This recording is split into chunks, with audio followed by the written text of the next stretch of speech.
Assalamualaikum warahmatullahi wabarakatuh. Kembali lagi di channel Berita Mistis. Untuk kisah kali ini masih melanjutkan dari kisah yang sebelumnya.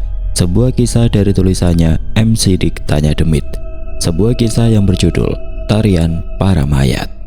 Sebelum kita lanjut ke ceritanya, tekan dulu tombol like video ini dan jangan lupa tekan juga tombol subscribe channel ini. Nyalakan juga lonceng notifikasinya agar tidak ketinggalan cerita-cerita lainnya. Dan buat teman-teman yang belum mengikuti kisah sebelumnya, nanti cek saja linknya yang nanti akan saya sertakan di kolom deskripsi. Dan seperti apa untuk kisah kali ini? Langsung saja kita masuk ke ceritanya.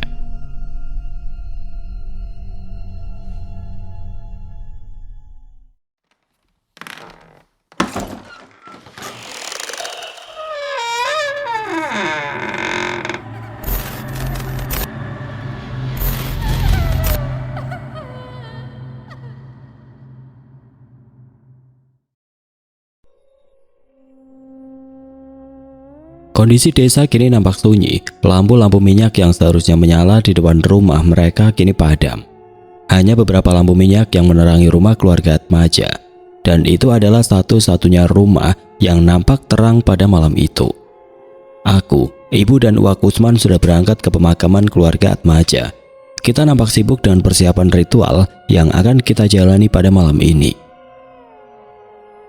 Namun tepat di depan pintu rumah, tampak seseorang yang duduk bersandar sambil menatap kosong ke halaman depan.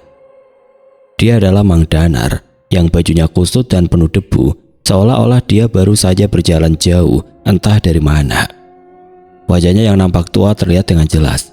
Dia nampak penuh dengan guratan kelelahan yang berasal dari tubuh dan jiwanya. Pikirannya nampak melayang jauh ke masa lalu. Dia membayangkan istrinya yang kini masih menghilang dan belum ditemukan.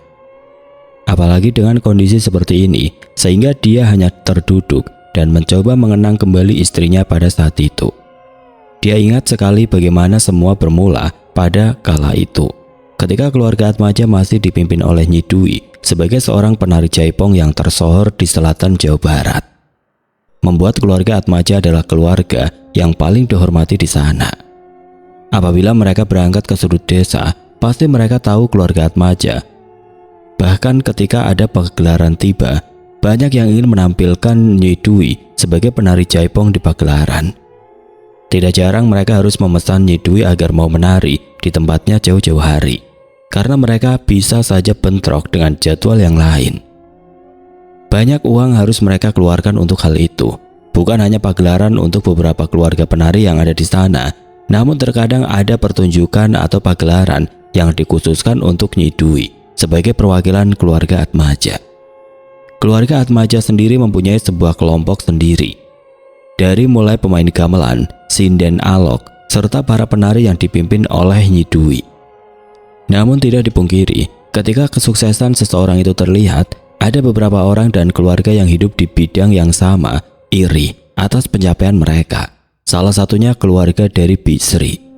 Bisri adalah penari muda dari keluarga Darmaja. Dia masih muda, terlihat sangat cantik dengan senyumannya yang lembut. Langkah kakinya terlihat anggun ketika berada di atas panggung, sehingga membuat para penonton terpukau ketika melihatnya.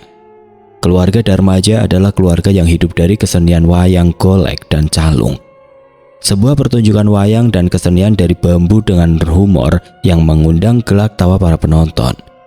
Memang secara garis besar dua keluarga ini berbeda, namun tetap saja ketika anak termuda mereka ingin melangkah ke dunia tari jaipong, karirnya tampaknya tidak naik begitu mulus karena terhalang oleh Nyi Dwi yang sudah menjadi primadona di seantero selatan. Bisri dengan gigi terus menari setiap ada pagelaran wayang golek atau calung di berbagai desa. Keluarganya selalu menyempatkan dia untuk tampil meskipun tanpa bayaran untuk mengenalkan anaknya ini kepada masyarakat. Dan entah mengapa, ada satu waktu di mana Mang Danar yang masih muda melihat penampilan dari Bisri pada saat itu. Dia yang merupakan orang yang mempunyai keahlian dalam bermain gamelan, terkadang sering dipanggil untuk tampil di acara pagelaran di luar dari keluarga Atmaja. Dan ketika dia melihat Bisri pertama kali, ada sesuatu yang mencuri pandangannya dan membuat hatinya bergetar. Awalnya dia hanya mengagumi Bisri dari kejauhan, namun suatu malam keduanya bertemu secara tidak sengaja. Bik Sri yang sedang membetulkan hiasan di kepalanya nampak kesusahan, sehingga Mang Danar membantunya. "Perlu bantuan?" katanya dengan nada yang canggung. Bik Sri menoleh, senyumannya tipis tetapi cukup untuk membuat Mang Danar berdetak lebih kencang. Dengan tangan yang gemetar, Mang Danar membantu memasang hiasan kepala Bik Sri. Dia ingat betapa halusnya rambutnya itu. Dan ketika semuanya selesai, Bik Sri tertawa kecil kepadanya dan berterima kasih atas bantuannya. Sejak saat itu Mang Danar tidak bisa berhenti memikirkan Bik Sri. Dia selalu mencari alasan untuk berada di dekatnya dengan mengambil pekerjaan di luar keluarga Atmaja. Nyi Dwi dan Uwak Kusman mengizinkannya ketika dia mengambil pekerjaan di luar keluarga Atmaja. Karena mau bagaimanapun, tanpa ada Mang Danar, keluarga Atmaja yang tidak akan kekurangan orang karena ada Nyi Dwi sebagai ujung tombaknya. Hari-hari berlalu, hubungan mereka semakin dekat. Bik Sri yang berasal dari keluarga Darmaja tidak pernah memandang Mang Danar sebagai kebencian. Dia melihat Mang Danar sebagai orang yang tulus dan penuh perhatian. Kabar hubungan mereka yang semakin erat akhirnya diketahui oleh Nyi Dwi dan Uwak Kusman.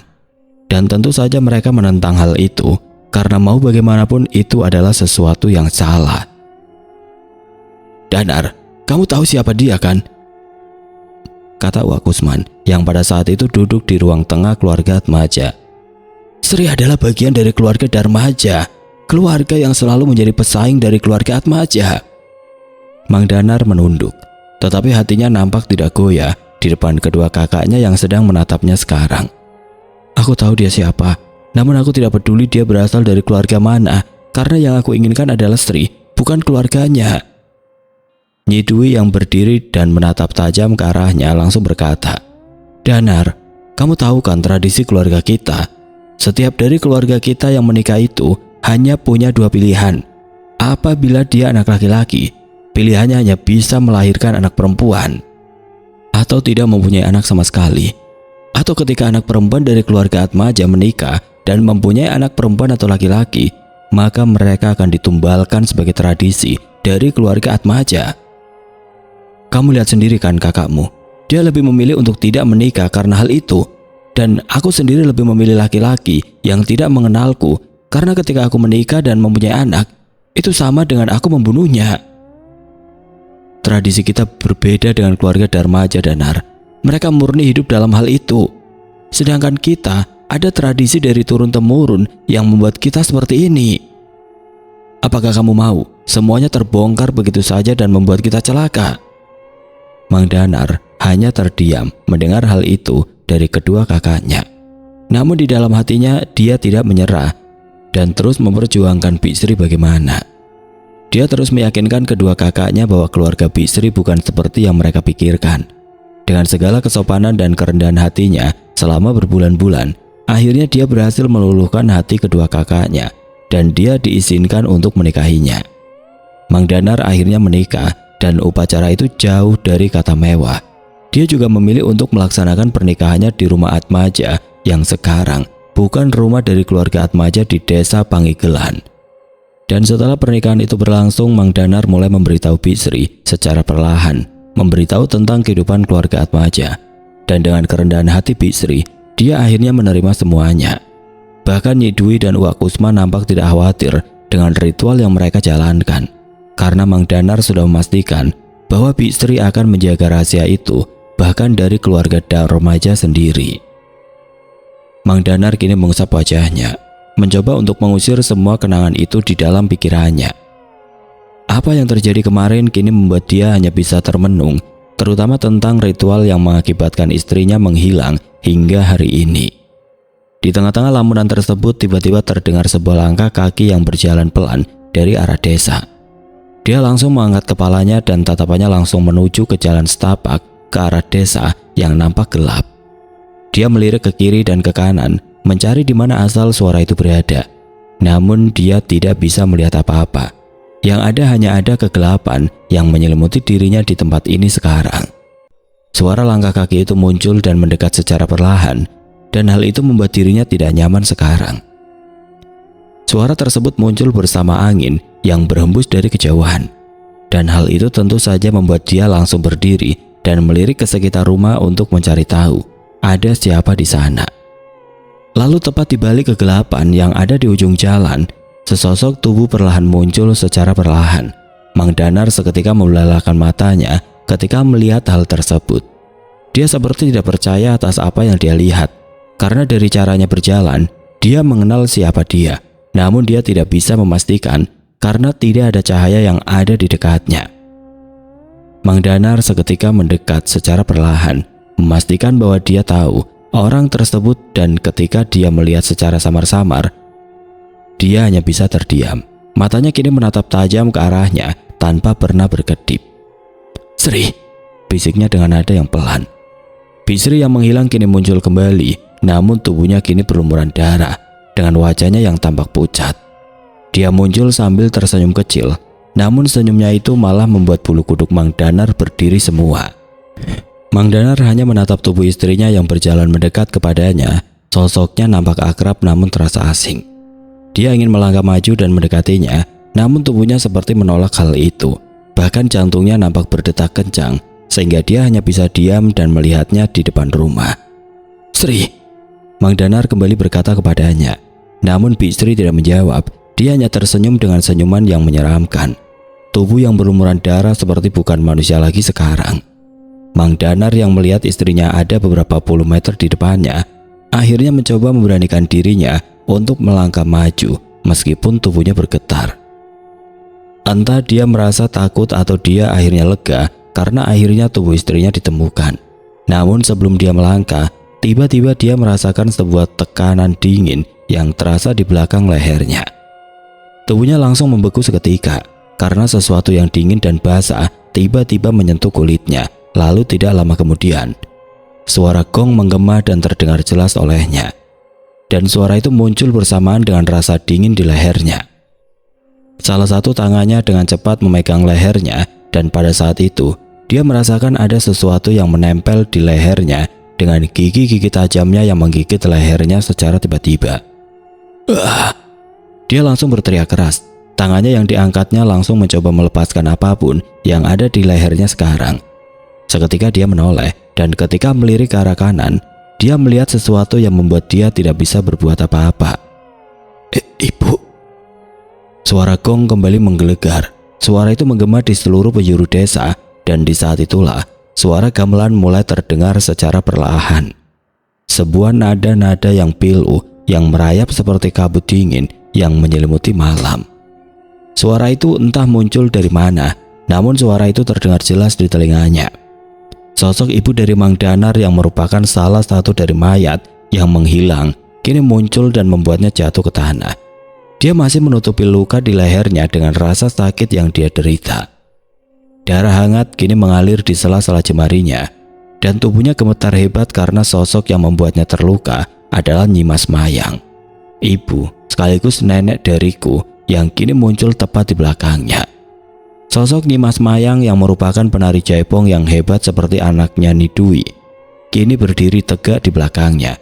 Tubuhnya yang terbungkus oleh baju jaipong yang kemarin dia kenakan kini penuh dengan darah merah segar dari lehernya. Matanya yang nampak kosong, bibirnya berlumuran darah dengan mulutnya yang sedikit terbuka. Dia seolah-olah siap untuk menggigit lagi. Namun tidak ada yang lebih mengerikan lagi yang Mang Danar rasakan, karena sosok yang menggigitnya adalah ibunya sendiri yang seperti dikuasai oleh sesuatu yang tidak ia ketahui. Mang Danar mencoba bangkit, tapi tubuhnya terlalu lemah. Rasa sakit di lehernya mulai di seluruh tubuhnya. Dia ingin memanggil nama ibunya, namun suaranya tertelan oleh suara gamelan yang semakin keras. Di tengah-tengah rasa sakit yang dia rasakan, dia nampak menatap satu sosok yang tadi muncul di hadapannya, yaitu Bisri, yang kini muncul dan tersenyum ketika ibunya sendiri menggigit lehernya pada saat itu. Dan di tengah-tengah alunan suara gamelan yang entah dari mana, tiba-tiba Bisri yang berdiri tidak jauh darinya kini tersenyum lebar. Dia seperti bahagia ketika melihat suaminya terluka dan tidak berdaya. Apalagi di tengah-tengah alunan gamelan itu, secara tiba-tiba dia mengangkat kedua tangannya, lalu tidak lama dia menari sesuai dengan suara gamelan yang ada di sekeliling mereka. Langkahnya nampak anggun ketika sinar bulan secara perlahan menyoroti tubuhnya. Namun tarian ini tampak berbeda karena tidak seperti yang Mang Danar lihat ketika dia pentas dari panggung ke panggung. Tarian ini nampak menyeramkan karena wajahnya seperti melotot tajam dengan mulutnya yang nampak tertawa pelan. Gerakannya seolah menyatu dengan irama gamelan, dan ketika suara gong kembali terdengar, Sri! Mang Danar tiba-tiba berteriak kembali karena Nyimas Mayang yang berdiri di dekatnya kini langsung menunduk dan menggigit salah satu kakinya sekarang. Tolong Sri! Giginya terlihat mencabik-cabik salah satu kakinya. Teriakannya menggema dengan keras di depan rumah keluarga Atmaja yang besar dan gelap. Namun Bik Sri tidak menjawab hal tersebut. Dia terus menari dengan tatapan matanya yang kosong dan menatap ke arah Mang Danar dengan senyuman kecilnya yang bahagia. Langkah-langkah tariannya semakin cepat ketika Mang Danar semakin tersiksa. Tubuhnya berputar di tengah sinar bulan, tangannya melambai seperti sedang melukiskan sesuatu di udara. Dan setiap teriakan Mang Danar yang terdengar membuat mulutnya semakin terbuka. Dari semua gigitan yang dia terima, nampaknya Mang Danar masih bisa bertahan. Bahkan dengan mulutnya yang penuh darah, dia masih bisa memanggilnya secara perlahan.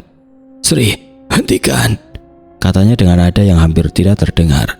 Seketika suara itu membuat gerakannya terhenti, dan secara tiba-tiba, suara gamelan yang terdengar mendadak, merendah, dan menghilang.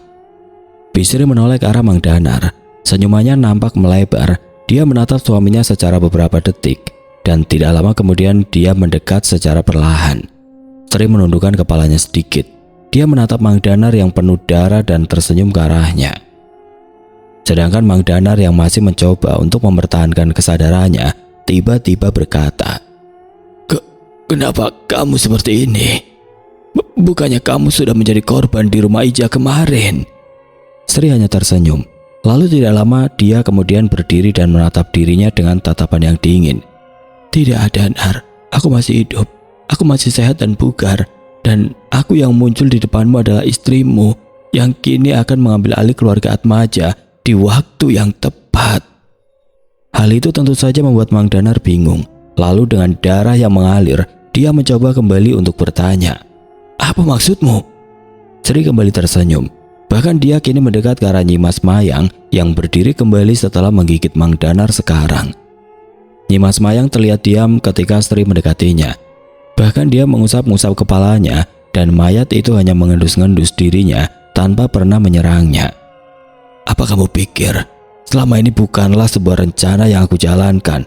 Aku sengaja berbuat hal ini karena aku sudah muak terhadap keluarga kalian. Dia kemudian tertawa. Lalu tidak lama dia meremas rambut Nyimas Mayang yang ada di dekatnya sambil memperlihatkan rasa marah kepada suaminya yang kini tidak berdaya. Aku menikah denganmu, mendekatimu, karena aku tahu bahwa di balik keagungan keluarga Atmaja yang dihormati ada sebuah rahasia yang tersembunyi dan aku ingin sekali menghancurkan hal tersebut. Aku berusaha meyakinkanmu bahwa apa yang kalian lakukan dengan tradisi kalian tidak akan bocor kemana-mana. Dan itu membuat kalian mengerti bahwa aku ada di pihak kalian. Namun semuanya tidak seperti yang kamu pikirkan. Dan mayat-mayat ini dengan segala ritualnya adalah sebuah alat untuk menghancurkan keluargamu. Karena aku tahu semua rahasianya ketika kamu menganggap bahwa aku adalah dari bagian dari kalian. Mang Danar hanya terpaku dengan tubuhnya yang semakin lemah. Dia tidak bisa melanjutkan apa-apa karena hal ini benar-benar di luar dari apa yang dia kira. Kamu tahu, lanjut Bisri, awalnya rencana ini akan berantakan ketika kakakmu tidak mau melakukan ritual ini. Dia ingin sekali tidak melibatkan Widya dari apa yang terjadi di tempat ini. Namun Widya terlalu bodoh, tubuhnya terlalu kaku, sehingga aku bisa masuk dan menghasut kalian untuk melakukan ritual tersebut. Apa kamu pikir ini adalah sebuah kebetulan? Tidak, ini semua sudah direncanakan. Bisri mulai tertawa kecil. Suaranya menggema di dalam malam yang sunyi pada saat itu. Mang Danar hanya bisa menatapnya di dalam tubuhnya yang lemas. Dia ingat ketika pada malam itu bahwa yang pertama kali membujuk Nyi Dwi untuk melakukan ritual ini adalah dirinya, sehingga ritual ini dijalankan. Dan dari sanalah dia seketika terdiam. Dia berusaha mencerna dari setiap perkataan yang istrinya ucapkan. Dan tidak lama kemudian, dia kembali berkata dengan tubuh lemahnya. Kenapa? Kenapa? Bisiknya dengan pelan. Bisri hanya tertawa dan kali ini suara tawanya menggema ke seluruh penjuru malam. Hah? Kenapa? Ya, kalian keluarga Atmaja yang selalu menjadi yang teratas. Apa kalian tahu, di balik kesuksesan kalian, ada orang-orang yang membenci kalian atas apa yang kalian lakukan. Mereka sudah bersusah payah memperbaiki semua dengan cara yang normal, tapi tidak bisa menyamakan kalian yang melakukan hal-hal seperti ini di dalam hidup kalian. Bisri langsung berjongkok kembali. Kepalanya terlihat mendekat kepadanya dengan salah satu tangannya yang menunjuk ke kepala Mang Danar yang menatapnya. Hanya aku yang bisa masuk ke dalam keluargamu. Hanya aku yang bisa mengetahui apa yang terjadi di keluarga kalian. Dan hanya aku yang bisa memastikan bahwa ada campur tangan yang tidak normal di dalam keluarga Atmaja. Aku sudah mengorbankan diriku agar aku bisa masuk ke keluarga kalian. Semua penolakan dari kakak-kakak kalian memang ada benarnya. Mereka menikah dengan orang-orang di luar dari keluarga sendiri sepertiku karena mereka tidak mau semua ini terbongkar. Tapi lihatlah, kamu berbeda dan aku berusaha mendekat kepada mereka selaku kakak-kakakmu.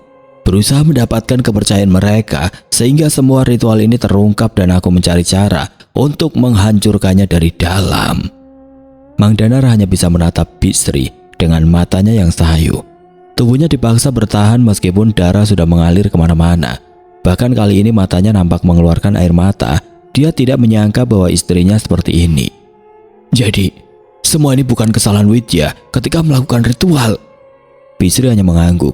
Wajahnya kini semakin bahagia dengan senyumannya yang mengerikan. Ya, itu bukan salah Widya. Kamu tahu kan bahwa kakakmu juga pernah melakukan kesalahan, namun tidak bisa membuat mayat-mayat itu seperti ini. Tapi ini adalah salahku.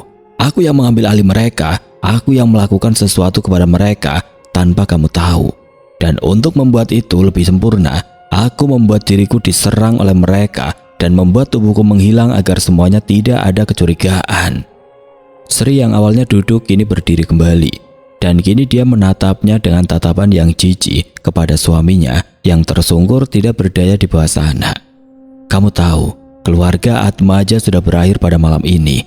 Mereka pasti tidak akan menyangka bahwa mayat-mayat yang mereka undang dari ritual yang dijalankan oleh Widya akan mencelakakan mereka semua. Mang Danar yang merasa tubuhnya semakin lemah begitu terpukul atas kenyataan ini. Dan Sri yang kini berdiri di depannya seketika langsung tersenyum pelan. Kamu jangan bersedih, A. Kamu masih aku anggap suamiku. Aku masih menyayangimu meskipun kamu harus seperti ini. Bisri seketika menunduk sedikit, lalu senyumannya kini berubah menjadi senyum yang penuh akan kebencian. Tapi jangan khawatir, aku akan menjadi saksi kehancuran keluarga Atmaja. Bahkan aku sudah memberitahu bahwa orang terakhir yang menderita dari keluarga ini adalah. Bisri melirik ke Nyimas Mayang, dan tidak lama kemudian dia membuka mulutnya sambil berkata, Widya. Nyimas Mayang langsung berkata seperti itu dengan nada yang pelan. Darah Mang Danar dengan potongan daging yang masih menempel di giginya terlihat dengan jelas. Namun di balik itu ada sesuatu yang lain terlihat darinya. Kedua mata dari mayat tersebut seperti meneteskan air mata ketika dia mengatakan hal itu. Bisri kembali tersenyum. Lalu tidak lama dia melangkah mundur ketika Mang Danar semakin tidak berdaya di sana. Wajahnya nampak bahagia, bahkan tubuhnya mulai menari dengan gerakan yang menyeramkan. Suara gamelan yang muncul entah dari mana kini kembali terdengar. Bahkan kali ini lebih kuat, lebih intens, bahkan seolah-olah tenggelam di tengah nyawa Mang Danar yang berada di ujung tanduk. Mang Danar kini ambruk. Dia hanya bisa menatap wajah istrinya dengan menari di bawah cahaya bulan dengan suara gamelan yang memecah malam. Sri, Mang Danar masih memanggilnya. Namun kali ini ada air mata yang mengalir di pipinya. Sedangkan Bisri tidak berhenti menari dan meninggalkan Mang Danar yang secara perlahan menutup kedua matanya. Hingga akhirnya suara gong menggelegar seolah menjadi denyut nadi terakhir bagi dirinya pada saat itu. Dan di saat yang bersamaan tubuhnya kini mulai tidak bernyawa, bersamaan dengan sebuah pengkhianatan yang tidak pernah dia kira sebelumnya. Pemakaman keluarga Atmaja yang letaknya tersembunyi dan sedikit jauh dari desa kini menjadi semakin mencekam. Kabut tebal nampak menyelimuti tanah yang dipenuhi oleh makam-makam tua. Pohon-pohon besar di sekitar pemakaman yang menjulang tinggi membuat hawanya sangat berbeda dengan kemarin malam. Apalagi di dalam kabut yang menutupi langit, cabang-cabang pohon itu terlihat seperti tangan yang menjulur di antara putihnya kabut yang tersinari oleh lampu minyak. Suara jangkrik dan hewan malam kini terdengar samar. Mereka seperti menjauh dari tempat ini.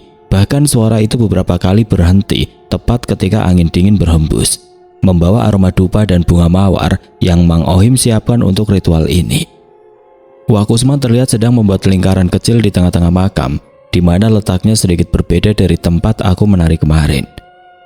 Lingkaran itu terlihat sedikit jauh dengan makam-makam mereka, dan Wak Kusman menyarankan untuk menari di dalam lingkaran itu agar para mayat leluhurku yang datang bisa dibantu untuk dimakamkan kembali ke tempat masing-masing. Sesajen yang dia siapkan pun nampak lebih banyak dari sebelumnya. Kepala kambing dan darah ayam yang ada di mangkuk kini disiapkan di dekat para gamelan. Lalu ada kemenyan yang asapnya kini tercampur dengan kabut hingga membuat kesan menyeramkan dengan lampu minyak yang menyala di setiap sudut pemakaman. Nanti setelah semuanya dimulai, kamu tidak boleh meninggalkan lingkaran ini. Biarkan mereka mendekatimu dan menari bersamamu seperti ritual sebelumnya.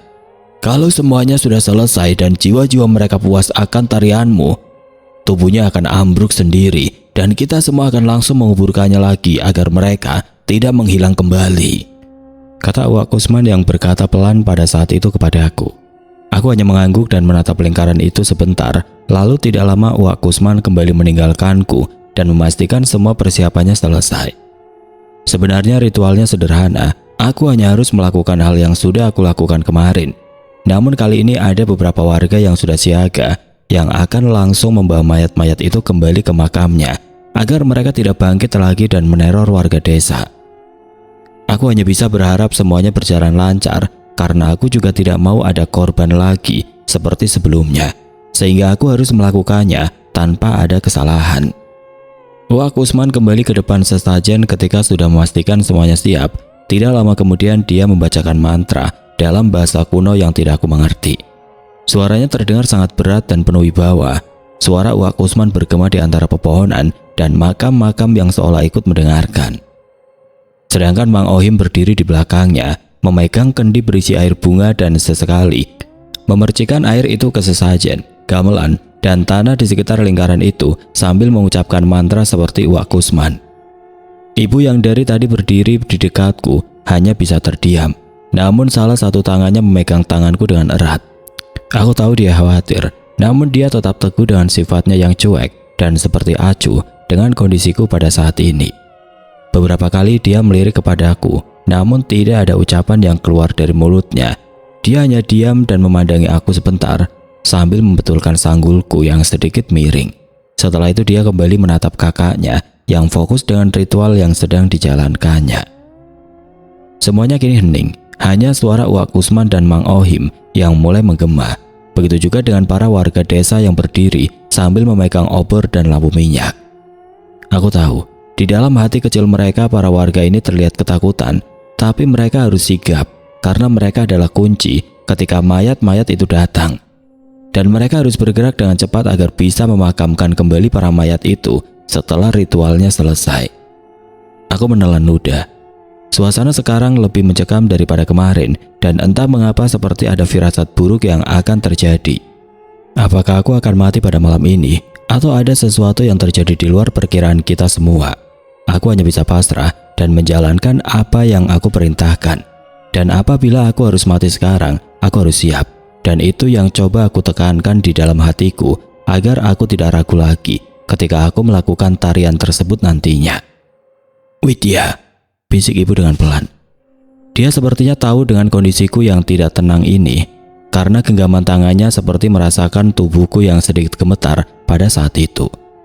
Kamu harus yakin bahwa ini berhasil. Namun ketika kamu berhasil dan tahu akan konsekuensinya, aku tidak akan memaksa anakmu nanti untuk seperti ini.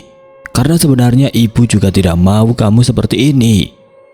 Aku hanya bisa mengangguk, lalu tidak lama menarik nafas dalam-dalam. Aku tahu bahwa aku tidak akan melakukan ritual ini lagi terhadap keturunanku. Tapi itu juga kalau aku selamat pada malam ini. Kalau mereka tetap meminta nyawaku, maka semua ucapan ibu itu hanya akan menjadi angan-angan untuk kehidupanku sekarang. Aku ingin sekali berkata atas apa yang terjadi kepadanya. Tapi kata-kata itu seperti tersendat di dalam kerongkongan dan butuh waktu agar aku bisa mengumpulkan keberanian itu. Di tengah-tengah gumaman mantra dari Uwak Kusman dan Mang Ohim, akhirnya aku menatap ibu dengan penuh rasa bersalah. Lalu tidak lama aku mulai berkata kepadanya, "Bu," kataku dengan suara pelan namun dengan nada yang tegas, "aku ingin ibu mendengarkan aku baik-baik." Ibu langsung menatapku dengan tatapan yang heran, karena dia seperti tidak mengetahui kenapa aku berkata seperti itu kepadanya. Dia hanya diam dan menunggu aku melanjutkan perkataanku. Kalau para mayat leluhur kita menginginkan tubuhku pada malam ini atas bayaran gagalnya ritual kemarin, ibu tidak boleh mendekat. Ibu tidak boleh menyelamatkanku. Bahkan ibu harus melarang semua yang ada di sini untuk mendekatiku. Ibu harus membiarkan tubuhku untuk mereka dan jangan coba-coba menyelamatkanku. Biarkan semuanya selesai pada malam ini dan tubuhku akan menjadi bayaran akan hal tersebut. Setelah aku berkata seperti itu, wajah ibu tiba-tiba berubah menjadi pucat seketika. Dia seperti tidak percaya atas apa yang dia dengar. "Apa yang kamu bicarakan, Widya?" tanyanya dengan suara yang serak. Aku mencoba menjelaskannya lagi, meskipun di setiap kata yang keluar dari mulutku seperti belati yang menusuk hatiku pada saat itu. "Bu, aku tahu ini sulit. Tapi kalau aku tidak melakukan ini, aku takut ritual ini tidak akan selesai karena mereka menginginkan aku sebagai ganti dari gagalnya ritual kemarin." Ibu langsung menggelengkan kepalanya keras-keras. Dia seperti ingin menyangkal kenyataan ini. Wajahnya yang cuek nampak berubah menjadi wajah yang khawatir akan kondisiku. Dan itu tidak bisa dia sembunyikan lagi dari wajahnya sekarang. "Tidak, Widya, tidak mungkin leluhur kita menginginkan nyawa kita sebagai ganti. Gagalnya ritual, mereka itu nenekmu, buyutmu, dan tidak mungkin mereka meminta itu."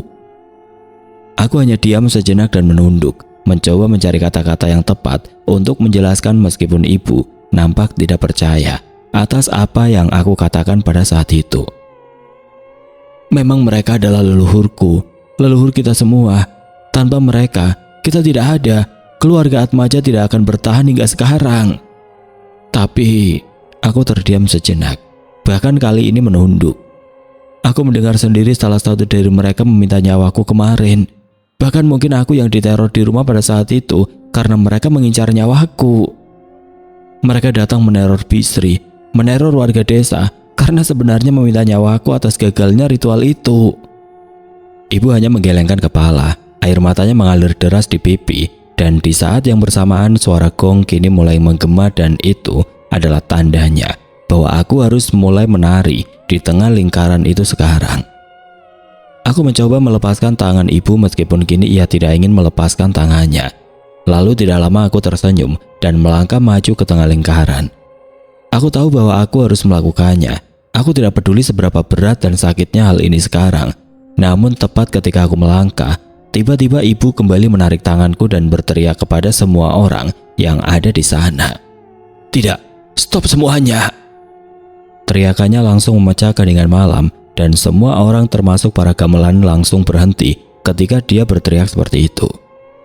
"Ibu, apa yang ibu lakukan?" tanyaku yang panik sekaligus bingung atas apa yang dia lakukan. "Aku tidak membiarkan tubuhmu mati oleh para mayat leluhurmu sendiri," katanya yang kini berkata kepadaku dengan kedua matanya yang berkaca-kaca.